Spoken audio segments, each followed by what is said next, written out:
আমরা আত্মা কাকে বলে জানি না। আত্মার কি কোনো বৈজ্ঞানিক ব্যাখ্যা আছে? স্বপ্ন দেখি মাঝে মাঝে আমরা, স্বপ্ন সত্য হয়। অনেক সময় অনেকের স্বপ্ন সত্য হয়, কোরআন তার সাক্ষী। অনেক সময় অমুসলিমের স্বপ্ন সত্যি হতে পারে, কোরআন তার সাক্ষী। ইউসুফ আলাইহিস সালাম জেলখানায়, মনে আছে? দুজন ব্যক্তি স্বপ্ন দেখলেন, একজন শরাব পান করাচ্ছেন মনিবকে, আরেকজনের মাথার মধ্যে রুটি, এখান থেকে পাখি রুটি খেয়ে চলে যাচ্ছে। এই দুজন ব্যক্তি কিন্তু অমুসলিম, মুসলিম নন। তারপরে ইউসুফ আলাইহিস সালাম বললেন, একজন নিষ্কৃতি পাবে এবং তার মালিককে সে শরাব পরিবেশন করবে, সে মুক্ত হয়ে যাবে সামনে অচিরেই। আরেকজন ব্যক্তি, তোমাকে সুদণ্ড দেওয়া হবে, তোমার মাথার মধ্যে যে মগজ আছে এটা পাখি এসে খেয়ে ফেলবে। কদি আল্লাহ, এটা হয়ে গেছে, এটা আল্লাহর পক্ষ থেকে ফয়সালা। তাহলে এই স্বপ্ন মিথ্যা ছিল না সত্য? তো এই স্বপ্নের বৈজ্ঞানিক কি ব্যাখ্যা আছে? বিজ্ঞান কি এই পর্যন্ত যেতে পারবে? নাই। অতএব সবকিছু বৈজ্ঞানিক ব্যাখ্যা বুঝতে হবে না। নবী সাল্লাল্লাহু আলাইহি ওয়াসাল্লাম বলেছেন, নবী সাল্লাল্লাহু আলাইহি ওয়াসাল্লামের প্রতি দরুদ পাঠ করা হলে এই দরুদগুলো সংগ্রহ করার জন্য এক শ্রেণীর ফেরেশতা আছে, স্পেশাল ফেরেশতা, মালায়েকা। আর আমাদের সায়েন্স অবশ্য মালায়েকায় বিশ্বাস করে না, তারা জিন জাতিকেও বিশ্বাস করে না। যদিও বা নবী করিম সাল্লাল্লাহু আলাইহি ওয়াসাল্লাম বলেছেন, এক শ্রেণীর স্পেশাল ফেরেশতা আছেন যারা দরুদগুলোকে সংরক্ষণ করে। আমরা যে কথাগুলো বলছি রেকর্ড হয়ে যাচ্ছে না? আজকে থেকে 100 বছর 200 বছর আগে মানুষ এটা কল্পনা করতে পারতো? আমরা এখন যেখানেই মুভ করছি, সিসি ক্যামেরা, ভিডিও, এটা সেটা, স্যাটেলাইট, এগুলো আছে না? আজকে থেকে 300 বছর আগে মানুষ এগুলো বিশ্বাস করতে পারতো? আজকে থেকে 1000 বছর আগের কোনো মানুষকে বলেন যে স্যাটেলাইট দিয়ে পুরো বিশ্ব নিয়ন্ত্রণ করা যায়, সে বলবে যে পাগল, তার মাথায় ঢুকবেই না স্যাটেলাইট কি জিনিস। যে একইভাবে আল্লাহ পাকের জ্ঞান হচ্ছে লক্ষ কোটি কোটি বছর আগের, চির নতুন, চির প্রাচীন, চির আধুনিক। এই জ্ঞানের ঊর্ধ্বে কারো জ্ঞান নয়। এই জন্য এখন এগুলো কথা অনেকেই প্রশ্ন তোলে যে ফেরেশতা আবার কি জিনিস, জিন আবার কি, ইসলাম এগুলোতে যেন বিশ্বাস করে। সুবহানাল্লাহ। মানে তাদের বক্তব্য হচ্ছে ল্যাবরেটরিতে যেটা প্রমাণ করা যাবে না সেটার অস্তিত্ব নাই। প্রত্যেকটা বস্তুটা হয় কঠিন হতে হবে, না হলে তরল, না হলে বাইরে কিছু নাই। আসলে কি নাই? তো সবকিছুকে বিজ্ঞান দিয়ে ব্যাখ্যা করতে হবে জরুরি না, এর ঊর্ধ্বে অনেক কিছু আছে। এর জ্ঞান, এর শেষ সীমা থেকে আল্লাহ পাকের জ্ঞান শুরু হয়। অতএব এটাকেই চূড়ান্ত জ্ঞানের মানদণ্ড মনে করার কোনো কারণ নাই। আমাদের মধ্যে একটা শিরকি আকীদা ঢুকে গেছে এখন। এটা একটা শিরকি আকীদা। সেটা হচ্ছে যে কোনো বিষয় যদি বৈজ্ঞানিকভাবে প্রমাণিত না হয়, কোরআন সুন্নাহয় থাকলেও মনে করি এটার অস্তিত্ব নাই। এটা আমাদের সাইকোলজিক্যাল সমস্যা, এখন এই জেনারেশনের বেশি সমস্যা। কারণ তারা পড়াশোনা করতে করতে মনে করছে সবকিছুকেই বিজ্ঞান দিয়ে প্রমাণ করতে হবে। তুমি তো তোমার আত্মাকেই প্রমাণ করতে পারবে না। একটা মানুষ হাঁটছে রাস্তা দিয়ে, পড়ে গেল, ডেড। এরকম হচ্ছে না? তাহলে কি এমন ছিল তার দেহের মধ্যে, বের হয়ে চলে গেল, সে ডেড? বললো হৃদযন্ত্রের ক্রিয়া বন্ধ হয়ে মারা গেছে। তো ক্রিয়াটা বন্ধ হলো কিভাবে? কে হুকুম করলো? কার আদেশে বন্ধ হলো? কে নিয়ে গেল রূপটা, আত্মাটা? তো এগুলো তো ব্যাখ্যা করতে পারবে না। সো এই কনসেপ্ট থেকে বের হয়ে আসতে হবে যে প্রত্যেকটা বিষয় বিজ্ঞান দিয়ে প্রমাণ হলে পরেই বিশ্বাস করবো, না হলে করবো না। এটা ঠিক নয়। কোরআন এবং সুন্নাহয় যা আছে এটা চূড়ান্ত। এর বাইরে যা আছে এটা যদি কোরআন সুন্নাহর সাথে মিলে যায় আমরা গ্রহণ করবো, কোনো সমস্যা নেই। কিন্তু না মিললে আমরা পশ্চিম কালো সেটা মানতে রাজি নই। আসুন, নবী করিম সাল্লাল্লাহু আলাইহি ওয়াসাল্লাম বলেছেন, এক শ্রেণীর স্পেশাল ফেরেশতা আছেন, মালায়েকা, নূরের তৈরি, আলোর তৈরি, আলো দিয়ে তৈরি, নূর দিয়ে তৈরি, যারা নিঃসন্দেহে আলোর বেগের চেয়ে বেশি বেগে ভ্রমণ করতে পারেন, নিঃসন্দেহে।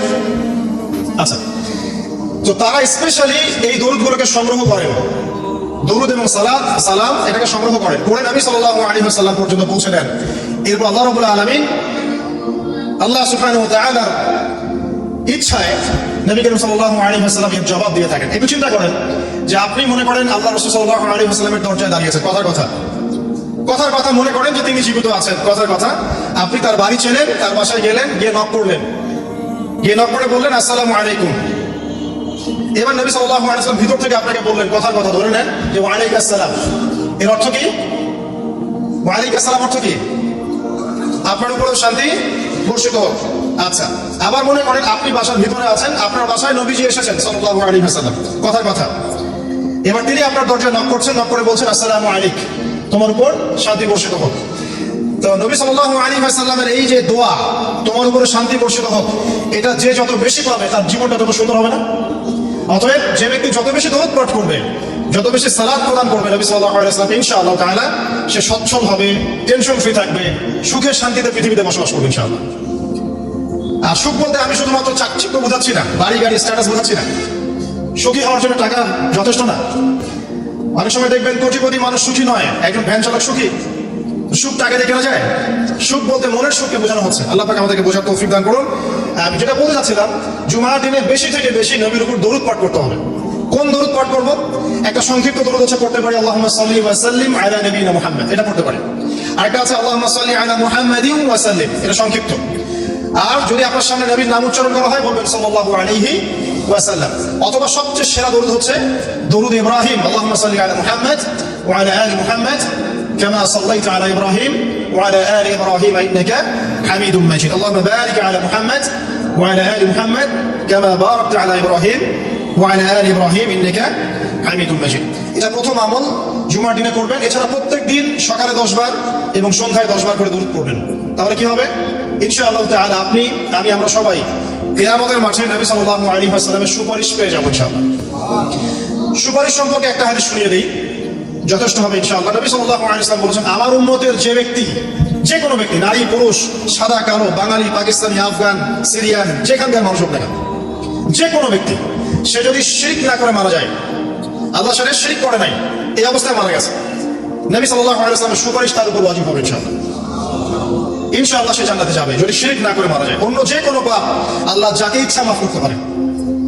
আল্লাহ পাক আমাদেরকে শিরক মুক্ত আমল করার তৌফিক এনায়েত করুন, আমিন। জুমার দিনের দ্বিতীয় আমল হচ্ছে আপনাকে সূরা কাহফ তেলাওয়াত করতে হবে। এটা খুবই ইম্পর্টেন্ট একটা আমল। জুমার দিনে সূরা কাহফ অবশ্যই তেলাওয়াত করবেন। যদি পুরোটা তেলাওয়াত করতে নাও পারেন, কমপক্ষে প্রথম 10 আয়াত, শেষের 10 আয়াত তেলাওয়াত করবেন। ফজিলত আল্লাহ রাব্বুল আলামিন আপনাকে মাসিহুদ দাজ্জালের ফিতনা থেকেও বাঁচাবেন ইনশাআল্লাহ। আর এখন আমরা দাজ্জালের ফিতনা যুগেই বাস করছি, কোনো সন্দেহ নাই। প্রতিটা সেক্টরেই ফিতনা আছে, প্রতিটা সেক্টর। এই যুগে বসবাস করে যে ব্যক্তি মনে করে যে আমি ফিতনামুক্ত একটা পরিবেশে বসবাস করছি, এর চেয়ে অন্ধ ব্যক্তি পৃথিবীতে আর কেউ নাই। আপনি আল্লাহর নূর দিয়ে দেখেন, আপনি দেখবেন প্রতিটা সেক্টরই ফিতনা, প্রতিটা সেক্টর।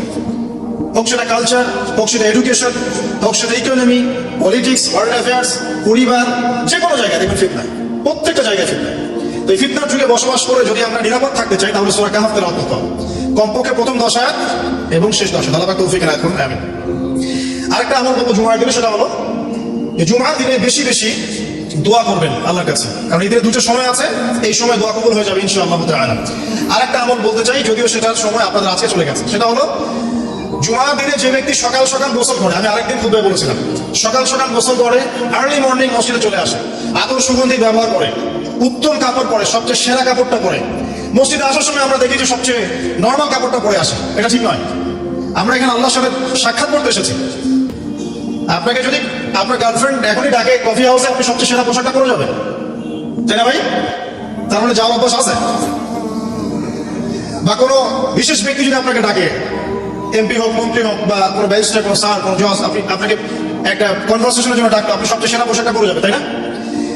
আপনার সামর্থ্য অনুযায়ী সবচেয়ে সেরা পোশাক পরতে হয় মসজিদে আসার সময়। খুযু যিনাতাকুম ইনদা কুল্লি মাসজিদ, আল্লাহ পাক বলেছেন প্রত্যেকবার যখন মসজিদে আসবে তখন সেরা পোশাকটা পরে আসবেন।